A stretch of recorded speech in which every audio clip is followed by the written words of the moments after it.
So the objective for the day today is to use the laws of exponents to simplify expressions. And specifically, a law that's new to us is a law that we're going to use so that we can divide monomials. Or in other words, we can simplify fractions where we have a monomial in the numerator and a monomial in the denominator. So we're going to start out with the laws of exponents that we already know because we're going to be using those again. So let's refresh our memory. The first one here, this is our product rule. When we have x to a power times x to another power, the way that we simplify this is to add the powers. So if we go over here to the right-hand side of our page, we have x to the third times x squared, which is x to the 3 plus 2, or x to the 5th power. The second law is if we have some things that are multiplied in parentheses, and we have a power outside the parentheses, that power gets applied to every single factor in the parentheses. All right? So here we have an example, 3x in parentheses squared. So this is 3 squared, x squared, and 3 squared is 9, so this is 9x squared. The thing that will be forgotten most often is to square the 3. All right, the third rule, this is what I call the power rule because we have x to a power in parentheses raised to another power. The way that we simplify this is we're going to multiply those powers. So if I have x to the third power, in parentheses, squared, this is x to the 3 times 2 power, or x to the 6th power. Now is a new law. So here we have at the bottom, we've got some division. So we have a fraction, x over y. This works the same as our second law. It's in parentheses with an exponent on the outside. It gets applied to everything on top and everything on bottom. So x over 2 raised to the third power is x to the third power over 2 to the third power. But we can simplify 2 to the third power, and this will give us x to the third power over 8. Okay, rule 5. Rule 5 looks a little complicated here, but it's not. Let's go with the first part of this rule here, and that is if A is greater than B. So in other words, if you have x to a power over x to a power, and the top power is larger, all right? The way that we simplify this is like the opposite of the product rule. Instead of adding the exponents, we will subtract. So A minus B. Okay, so here's an example of that. I've got x to the 8th over x to the 5th, and the top power is higher. So the way that we're going to simplify this is x to the 8 minus 5 power, or x to the third power. The second part of this rule has to do with what if the bottom power is higher? All right, and how do we simplify it if the bottom power is higher? All right, if the bottom power is higher, then we have to put our x in our simplified answer on the bottom. All right? So it's 1 over x. And we do the subtraction, but it's the bigger number minus the smaller number. All right? So here's an example of that. We have x to the third over x to the 4th. The bigger power is on the bottom. That means when we simplify, x is going to be on the bottom. All right? So this is 1 over x. And we take the larger number, which is on the bottom, minus the smaller number. So 4 minus 3, which is 1. So this is 1 over x. A way I like to think of this when we're simplifying fractions like this, your x is going to be wherever the higher power is. So here the higher power is on top, so you're going to end with x on top. Here the higher power is on the bottom, so you end with x on the bottom. In both cases, the subtraction that you're doing is the larger number minus the smaller number. All right? So now that we know the basic rules, let's go to the bottom of this page and let's do a few examples where we kind of have to combine all these rules. So the first thing that we've got to do here is, when you're looking at a problem like this, don't try to do this in one thought. You want to break this up. So first thing we're going to do is just deal with the numbers 9 and 15, all right? Then we're going to just deal with the x's. And then we're just going to deal with the y's. All right, so we're going to do this part by part. So I'm going to start out by making myself a fraction bar. I may not need it. I may not have anything left on the bottom, in which case I can write another step and not have it as a fraction. So first of all, 3 goes into the top and bottom. 3 goes into 9 3 times, and into 15 5 times. So I have 3 over 5. Now, if I look at the x's, I have a larger power of x's on the bottom. So when I give my answer, my x is going to be on the bottom.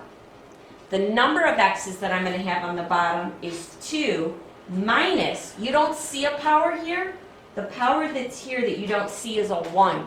So 2 minus 1 is 1. So this is x to the 1 power. And you don't have to write the 1 power. I can just leave this as x. The next thing I'm going to do is go to the y's. Now, there's a higher power of y's on top. So my y is going to go to the top.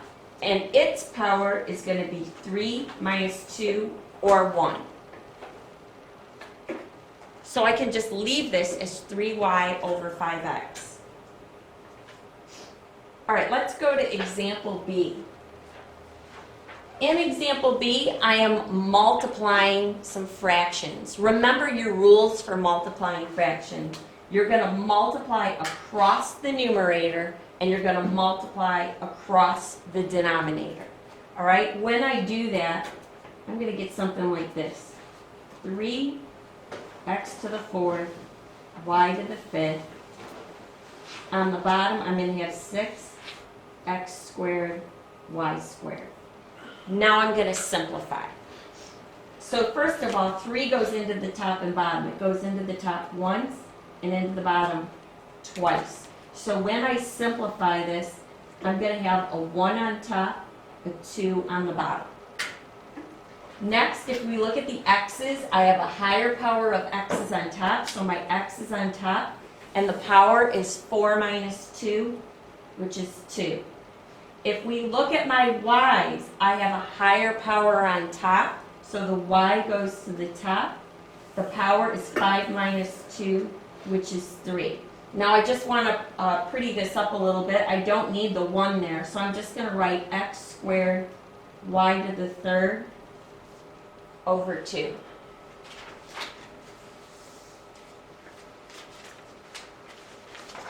Let's go to the next page. In this example,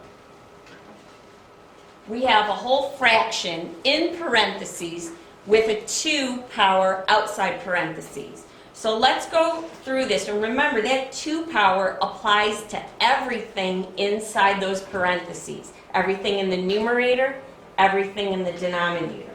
So first of all, I'm going to write my fraction bar. I've got 3 squared, which is 9. And then I have x squared. On the bottom, I have 5 squared, which is 25. And here's what I do with the y's. I have 1 power inside, 1 power outside. That's the power rule. Multiply those powers. So 3 times 2 is 6.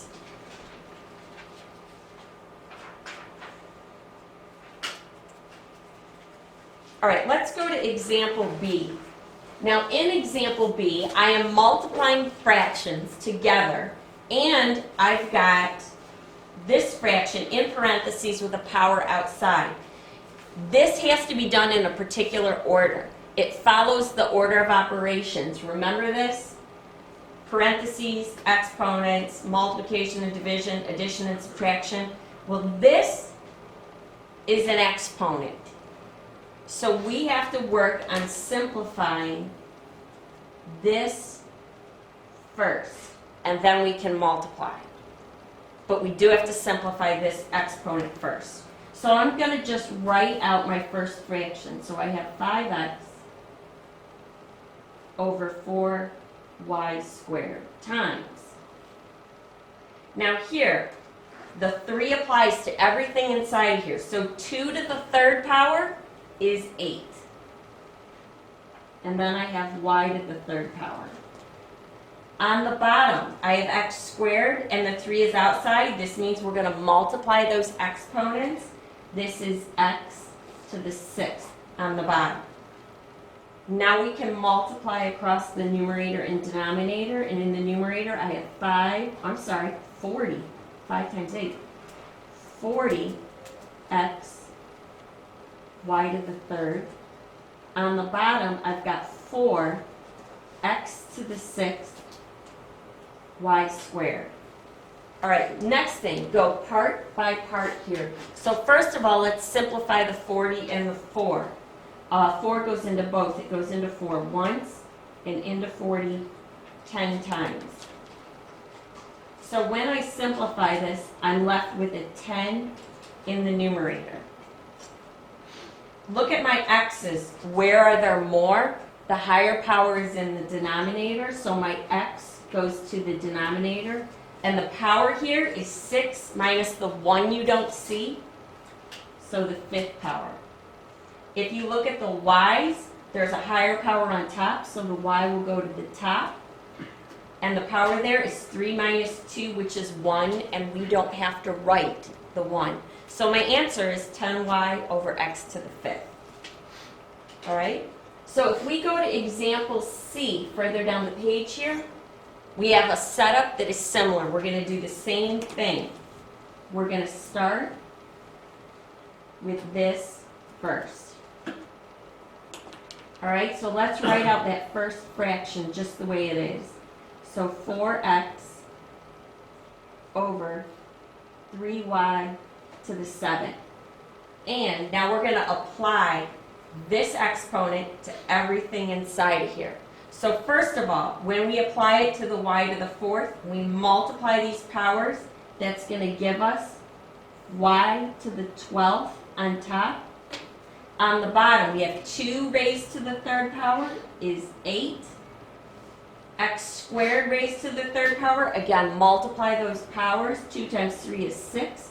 So x to the 6th power. Now, multiply across your numerators and denominators.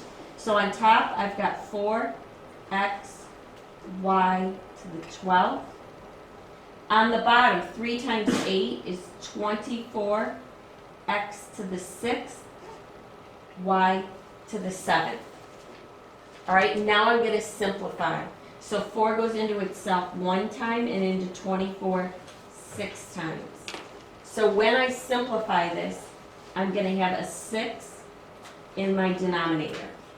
Take a look at my x's. Where do I have more? I have more x's in the bottom, so that's where my x goes. My powers are 6 minus the 1 you don't see, so 5. If you look at the y's, there are more on the top, so the y will go to the top. The power is 12 minus 7, which is 5. Now, D. This is laid out a little bit differently than the last two, but what you need to realize is, again, we have to follow order of operations, and we have an exponent outside the parentheses on top, so we must simplify this first. You can't start subtracting the powers of your x's and y's until you apply this 2 outside to that numerator. So first of all, we have a negative. It is being squared. So now it's going to be positive. 2 squared is 4. Remember here with your x's, multiply those exponents. 3 times 2 is 6. So x to the 6th. Multiply the exponents here. 2 times 2 is 4. So y to the 4th. And the denominator, we are not doing anything with it this step. All right? Our next step is to simplify what we have. So first of all, 4 goes into the numerator once, into the denominator 3 times. So we will have a 3 in the denominator. And I don't usually write the 1 in the numerator unless I don't have anything else there when I'm done, and then I'll put the 1 in. All right? So look at the x's. I have a higher power of x's on top, so my x goes to the top. The power is 6 minus 2, which is 4. Now if you take a look at the y's, I have the exact same power of y's on the top and the bottom. That means these cancel out exactly, and I have no y's left in my answer.